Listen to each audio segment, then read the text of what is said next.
Alright, so we got our John Deere Gator 825 IS4. We're going to do the emergency brake today. Pulling it all the way up, and it's still rolling forward. You know, when you pull it, it goes all the way up. So, got a kit from John Deere. Comes with a new clutch pack, 5 friction discs, and 6 plates. And they stagger each one.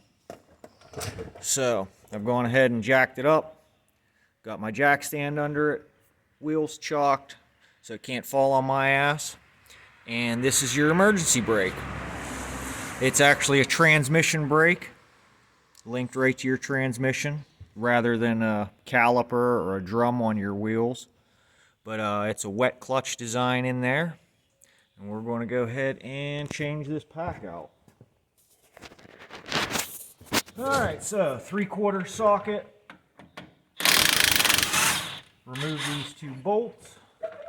And this is just a breather vent line. It comes right out. And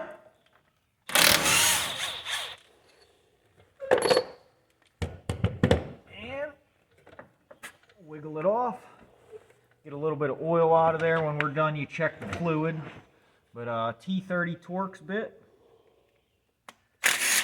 And there's 1, 2, 3, 4, 5, 6, 7 screws. Okay, this is an aluminum housing. You don't want to tighten it up with that impact. And there is 2 slots on the side right here to split the housing with a screwdriver, so you're not gouging up the aluminum. Alright, so that's our internals. Now before I take it out, it does come with 2 new pins just in case they're worn or lost. And I'm going to start, as I said, there's 5 friction discs and 6 plates, and they stagger every other one. So I'm going to stack those. And there is a metal plate on the outside. That's the way that it is, so that's the way that it's going back.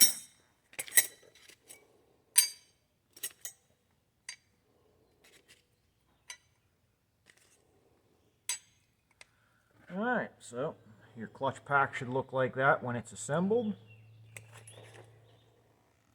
We're just going to pull these out.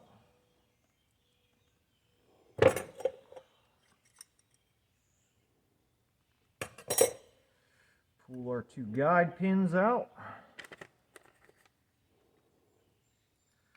Replace with your new guide pins. They just slide right in there. Now I'm going to shove my finger through here just to keep everything kind of centered when I do it, because all these splines on the clutch pack go onto your transmission shaft.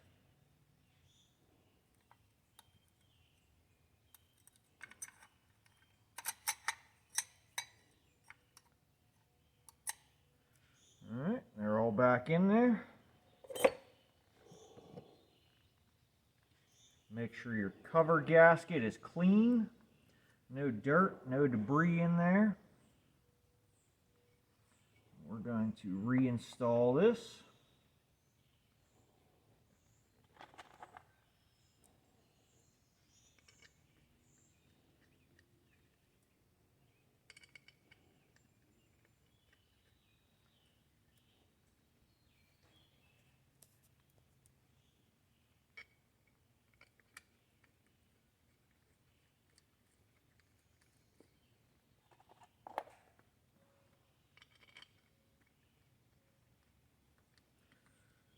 Alright, so like I said, you don't want to tighten with your impact. I'm going to buzz them in a bit and then switch over to my ratchet so you don't over tighten them. It's just an aluminum housing. You can strip it out real easy.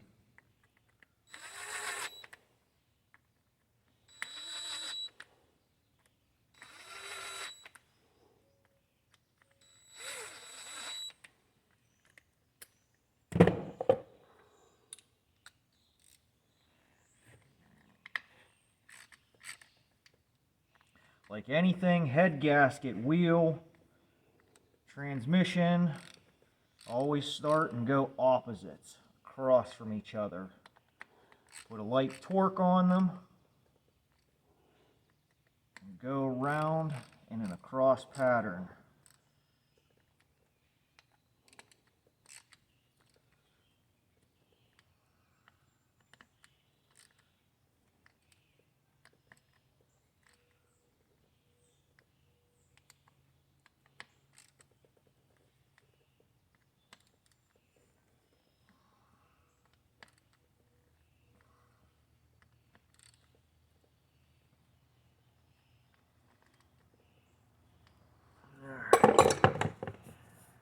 Now,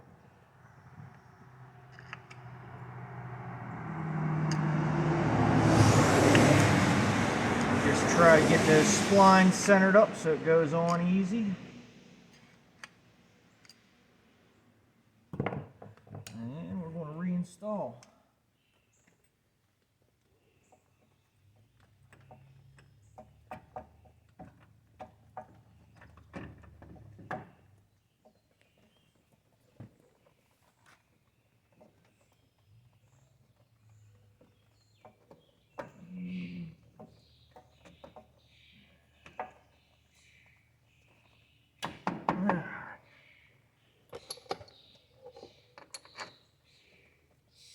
Now I had this apart a couple weeks ago when I looked at it before we ordered it, because it was rolling away and I already anti-seized all the bolts.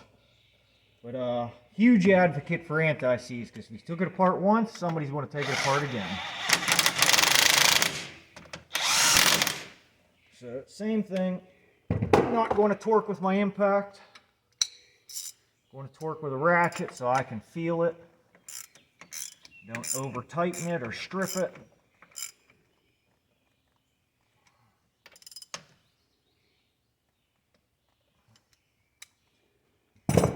And tuck your breather vent back in. Unless it went in this hole. You doing that hole? Maybe. It went in one of them.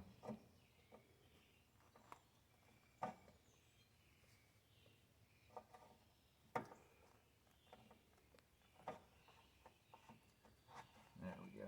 Let's see, I can see the marks on that where it's been rubbing. But this is your transmission brake, and you check your oil, shine it in here right on your transmission. The oil just goes back and forth between them. So we didn't lose much. I'm going to put a little bit of oil in there, and that's all there is to the tranny brake. Emergency brake, transmission brake. 825i is. Yeah, I'll put it in the description and everything. Okay. Same, I put the video for the ball joints and everything on here.